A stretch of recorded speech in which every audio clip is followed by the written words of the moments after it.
Isaiah chapter 40. Comfort, comfort my people, says your God. Speak tenderly to Jerusalem. Tell her that her sad days are gone and her sins are pardoned. Yes, the Lord has punished her twice over for all her sins. Listen, it's the voice of someone shouting. Clear the way through the wilderness for the Lord. Make a straight highway through the wasteland for our God. Fill in the valleys and level the mountains and hills. Straighten the curves and smooth out the rough places. Then the glory of the Lord will be revealed, and all people will see it together. The Lord has spoken. A voice said, "Shout." I asked, what should I shout? Shout that people are like the grass. Their beauty fades as quickly as the flowers in a field. The grass withers, and the flowers fade beneath the breath of the Lord, and so it is with people. The grass withers, and the flowers fade, but the word of our God stands forever. O Zion, messenger of good news, shout from the mountain tops. Shout it louder, O Jerusalem, shout and do not be afraid. Tell the towns of Judah, your God is coming. Yes, the sovereign Lord is coming in power. He will rule with a powerful arm. See, he brings his reward with him as he comes. He will feed his flock like a shepherd.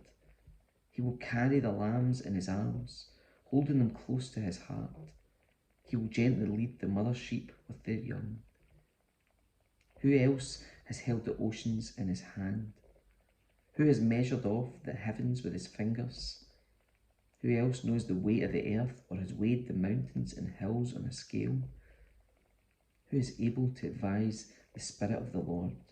Who knows enough to give him advice or teach him? Has the Lord ever needed anyone's advice? Does he need instruction about what is good? Did someone teach him what is right or show him the path of justice? No, for all the nations of the world are but a drop in the bucket, and nothing more than dust on the scales. He picks up the whole earth as though it were a grain of sand. All the wood in Lebanon's forests and all Lebanon's animals would not be enough to make a burnt offering worthy of our God. The nations of the world are worth nothing to him. In his eyes they count for less than nothing, mere emptiness and froth. To whom can you compare God?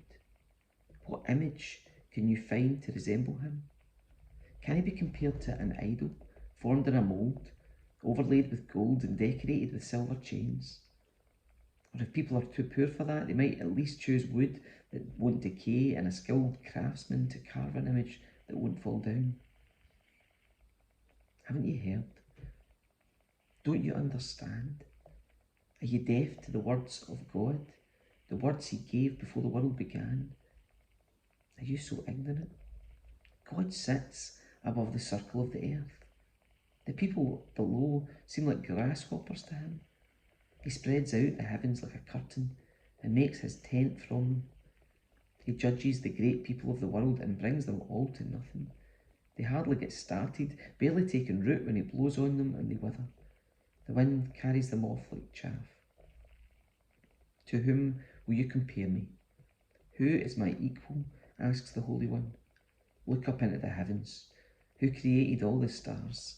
He brings them out like an army, one after another, calling each by its name.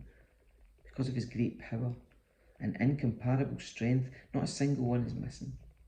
O Jacob, how can you say the Lord does not see your troubles? O Israel, how can you say God ignores your rights? Have you never heard? Have you never understood? The Lord is the everlasting God, the creator of all the earth. He never grows weak or weary. No one can measure the depths of his understanding. He gives power to the weak and strength to the powerless. Even youths will become weak and tired, and young men will fall in exhaustion. But those who trust in the Lord will find new strength. They will soar high on wings like eagles. They will run and not grow weary. They will walk and not faint.